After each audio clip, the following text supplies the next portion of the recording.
pregunto si fue el único niño que se decepcionó cuando descubrió que las plantas carnívoras no comen personas. No sé qué es lo que esperaba, pero ahora me doy cuenta de que son mucho más interesantes y variadas de lo que pensaba. Hoy hablaremos de las plantas carnívoras. Las plantas carnívoras son aquellas con adaptaciones para atraer, atrapar y digerir a sus presas. Si bien son algo raras de ver, se encuentran por casi todos los continentes del mundo. Muchos podrían pensar que es energía lo que absorben de sus presas, pero no es eso lo que les hace falta. Verás, hay tres cosas que necesitan todas las plantas. Primero que nada, necesitan nutrientes de la tierra, principalmente nitrógeno, para poder formar ramas, hojas y raíces. Pero para mover estos nutrientes de un lado al otro, necesitan un transporte, y para eso está el agua. Pero este transporte no es gratis, también se necesita energía, y esta la obtienen procesando la luz del sol a través de la fotosíntesis. Las plantas carnívoras consiguen agua y luz de la misma forma que cualquier otra planta, lo que cambia es la forma en la que consiguen los nutrientes. Estas plantas crecen en ambientes con suelos muy poco fértiles, en donde los nutrientes son bastante escasos. Para conseguirlos, estas plantas capturan insectos y los descomponen con enzimas para poder absorberlos. Sin embargo, siguen necesitando nutrientes de la tierra. Su dieta carnívora solamente es para complementar. Ahora, la forma en la que atrapan a los insectos es diferente en cada especie. Estas son las plantas carnívoras más famosas, probablemente ya las hayas visto antes. Sus hojas están divididas en dos partes, acabando en un montón de espinas que se entrelazan entre sí. Obviamente, estas les sirven para atrapar a su presa, pero para detectarla, cuentan con unos diminutos pelos en ellas, y cuando alguien pasa por encima, la hoja comienza a cerrarse hasta inmovilizar a la víctima por completo. Después, la planta empezará a secretar enzimas digestivas para disolver el cadáver, y así poder absorber sus nutrientes. Y esto durará un buen rato, es un proceso muy lento que puede tardar varias horas. Una vez que esto haya terminado, la hoja se vuelve a abrir y se prepara para la siguiente víctima.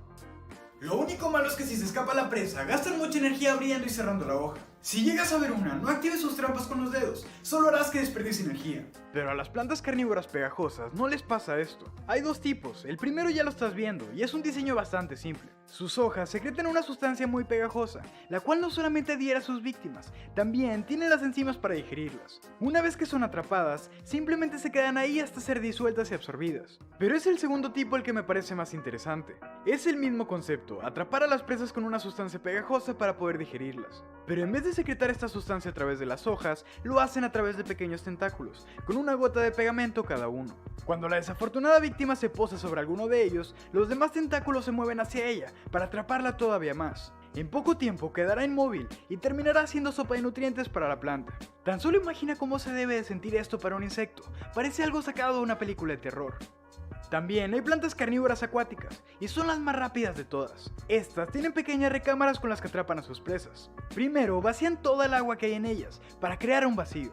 Cuando un animal se acerca, como este pequeño crustáceo, se abre la entrada de la recámara, y la diferencia de presión succiona a la víctima en tan solo un milisegundo. Esta aceleración es 600 veces más fuerte que la gravedad de la Tierra. Una vez dentro, la pobre víctima se sigue moviendo, pero ya está siendo digerida por enzimas que solo dejarán sus huesos. Y por último están las trampas de caída. Producen un poco de néctar como cebo, el cual atrae a sus presas hacia un horrible destino. Cuentan con una especie de jarrón con paredes muy resbalosas, lo que hace que cualquier insecto caiga con facilidad. Y no solamente insectos, animales tan grandes como una rata pueden morir allá adentro.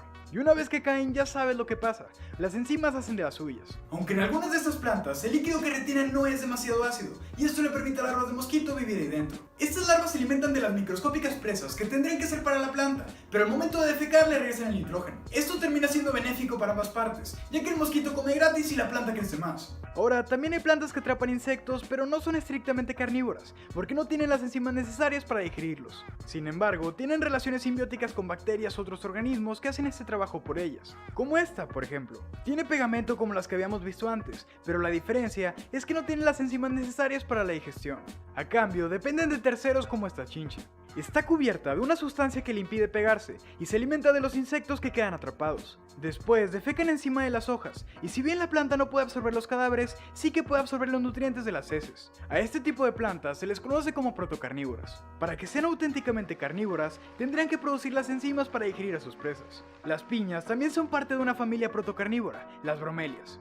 Las coronas que forman sus hojas almacenan el agua cuando llueve. Estos pequeños charcos se convierten en mini ecosistemas con el tiempo. Bacterias, protozoarios e incluso larvas de insectos pueden vivir ahí.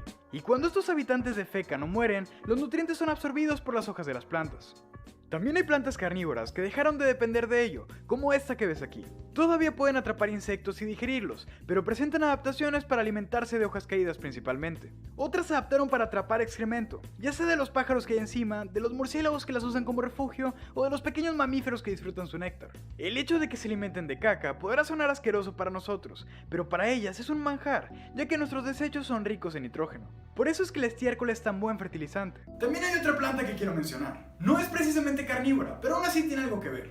Quizás te gusten los higos, están bastante buenos, pero a lo mejor no sabes de dónde vienen. Y es que para nada son una fruta común y corriente. De hecho, el higo ni siquiera es una fruta, es más bien algo así como muchas flores inversas. Es como si las flores del árbol estuvieran dentro de una cápsula. Y como todas las flores, necesitan ser polinizadas, solo que las abejas comunes y corrientes no tienen manera de hacerlo. Para eso existen las avispas del higo. Las avispas hembra, que van cargadas de polen, son atraídas por los higos que no están maduros todavía. Una vez que encuentran uno, entran por un pequeño agujero que hay debajo de ellos. Pero el túnel es bastante estrecho, y al momento de entrar, las avispas pierden sus alas y sus antenas. Ya no las van a necesitar de todas formas. Una vez dentro, la avispa pone sus huevos dentro de las flores, polinizándolas al mismo tiempo, y muere poco después. Luego, los machos emergen primero que las hembras, y fertilizan a sus hermanas antes de que eclosionen. Después, cavan en unos túneles pero sin salir del higo, y mueren ahí dentro poco después. Y ya que emergen las avispas hembra, estas se cubren de polen y salen del higo por los túneles que los machos hicieron, comenzando con el ciclo de nuevo.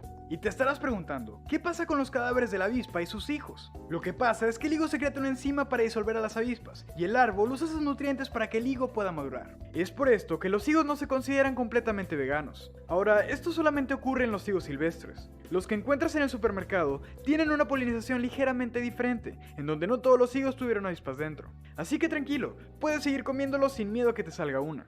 En fin, las plantas carnívoras son bastante impresionantes. Pero también hay plantas que, a pesar de no ser carnívoras, encontraron la forma de aprovechar los nutrientes de los animales. Y es que, como siempre, en la naturaleza nada se desperdicia. Pero bueno, eso es todo por hoy.